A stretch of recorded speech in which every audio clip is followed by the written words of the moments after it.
श्रीदुर्गायै नमः। द्वादशोऽध्यायः ध्यानम्।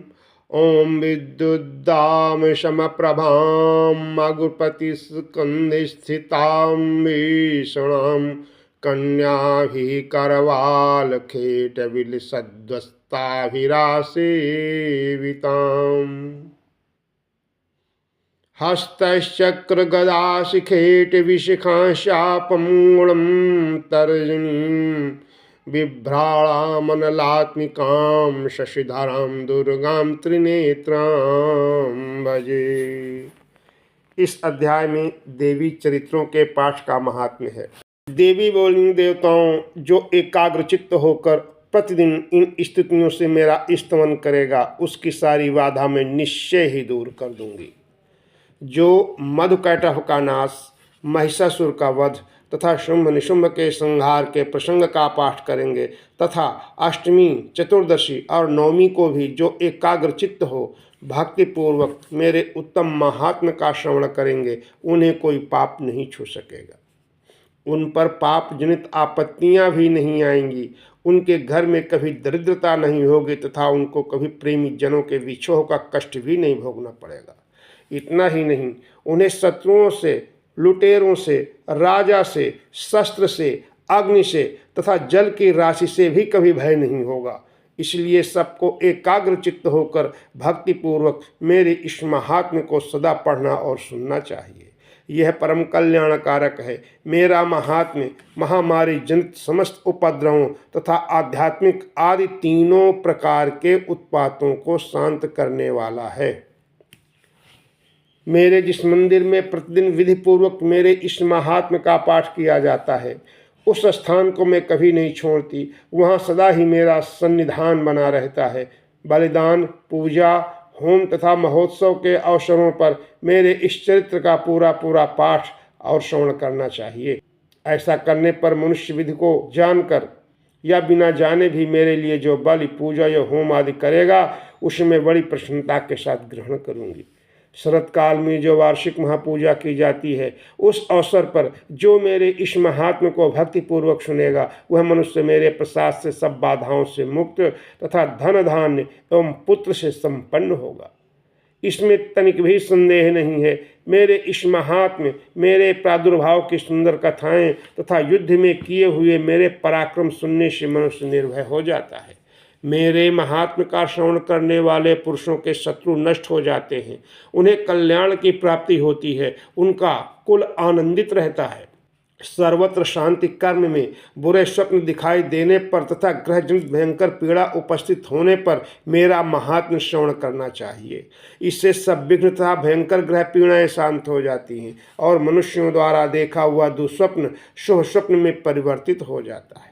बाल ग्रहों से आक्रांत हुए बालकों के लिए यह महात्म्य शांति कारक है तथा मनुष्य के संगठन में फूट होने पर यह अच्छी प्रकार मित्रता कराने वाला होता है।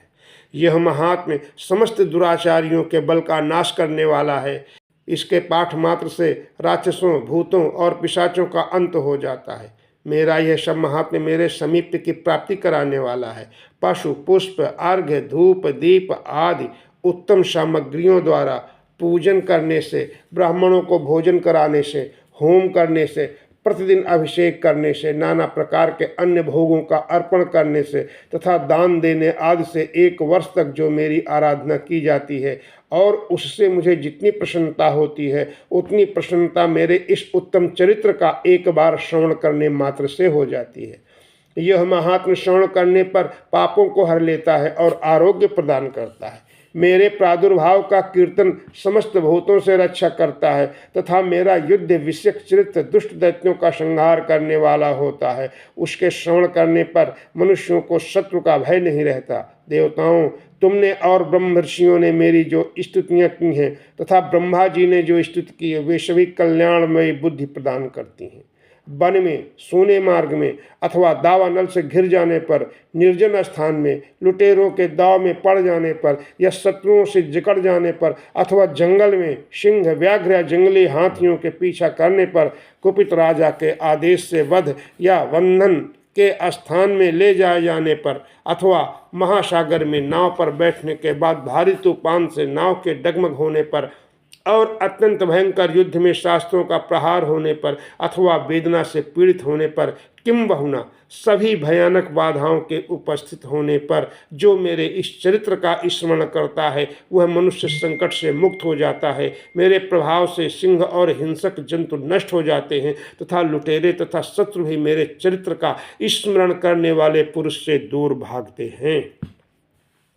ऋषि कहते हैं, यूं कहकर प्रचंड पराक्रम वाली भगवती चंडिका सब देवताओं के देखते देखते वहीं से अंतर्धान हो गई। फिर समस्त देवता भी शत्रुओं के मारे जाने से निर्भय हो पहले ही की भांति यज्ञ भाग का उपभोग करते हुए अपने अपने अधिकार का पालन करने लगे। संसार का विध्वंस करने वाले महाभयंकर अतुल पराक्रमी देव शत्रु शुंभ तथा महाबली निशुंभ के युद्ध में देवी के द्वारा मारे जाने पर शेष दैत्य पाताल लोक में चले आए। राजन, इस प्रकार भगवती अंबिका देवी नित्य होती हुई भी पुनः पुनः प्रकट होकर जगत की रक्षा करती हैं। वे ही इस विश्व को मोहित करती हैं, वे ही जगत को जन्म देती तथा वे ही प्रार्थना करने पर संतुष्ट हो विज्ञान एवं समृद्धि प्रदान करती हैं। राजन, महाप्रलय के समय महामारी का स्वरूप धारण करने वाली वे महाकाली ही इस समस्त ब्रह्मांड में व्याप्त हैं। वे ही समय समय पर महामारी होती हैं और वे ही स्वयं अजन्मा होती हुई भी सृष्टि के रूप में प्रकट होती हैं। वे सनातनी देवी समयानुसार संपूर्ण भूतों के प्राणियों की रक्षा करती हैं। मनुष्यों के अभ्युदय के समय वे ही घर में लक्ष्मी के रूप में स्थित हो उन्नति प्रदान करती हैं और वे ही अभाव के समय दरिद्रता बनकर विनाश का कारण होती हैं। पुष्प, धूप और गंध आदि से पूजन करके उनकी स्तुति करने पर वे धन, पुत्र, धार्मिक बुद्धि तथा उत्तम गति प्रदान करती हैं। इस प्रकार श्री मार्कंडेय पुराण में सामणिक मनंतर की कथा के अंतर्गत देवी महात्म्य में फल स्तुति नामक 12वां अध्याय समाप्त हुआ। बोलिए दुर्गा जी की जय। 13 अध्याय ध्यानम। ओम बालार्कमंडलाभासं चतुर्बाहुं त्रिलोचनां पाशांकुशवराभीतिर्धारयन्तीं शिवां भजे। इस अध्याय में सुरथ और वैश्य को देवी का वरदान का प्रसंग आता है। ऋषि कहते हैं कि राजन, इस प्रकार मैंने तुमसे देवी के उत्तम महात्म्य का वर्णन किया। जो इस जगत को धारण करती हैं उन देवी का ऐसा ही प्रभाव है। वे ही विद्या उत्पन्न करती हैं, वे ही ज्ञान उत्पन्न करती हैं। भगवान विष्णु की माया स्वरूपा उन भगवती के द्वारा ही तुम ये वैश्य तथा अन्य अन्य विवेकी जन मोहित होते हैं, मोहित हुए हैं और आगे भी मोहित होंगे। महाराज, तुम उन्हीं परमेश्वरी की शरण में जाओ। आराधना करने पर वे ही मनुष्यों को भोग, स्वर्ग तथा मोक्ष प्रदान करती हैं। मार्कंडेय जी कहते हैं, कौष्टुकी जी, मेधामुनि के ये वचन सुनकर राजा सुरथ ने उत्तम व्रतों का पालन करने वाले उन महाभाग महर्षि को प्रणाम किया।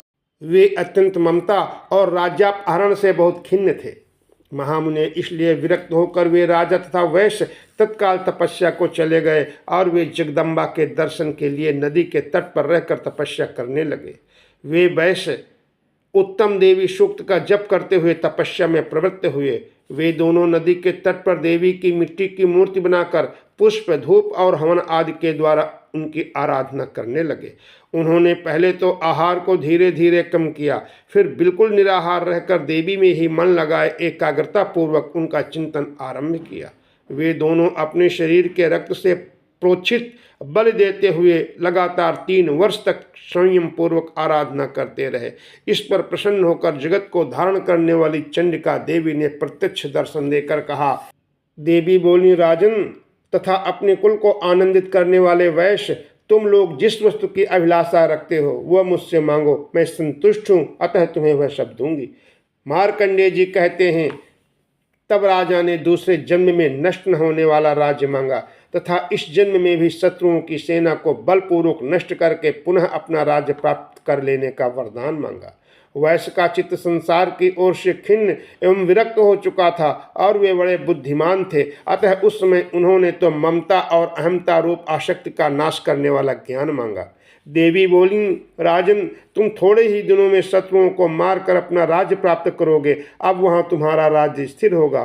फिर मृत्यु के पश्चात तुम भगवान विवस्वान सूर्य के अंश से जन्म लेकर इस पृथ्वी पर सावर्णिक मन के नाम से विख्यात हो जाओगे।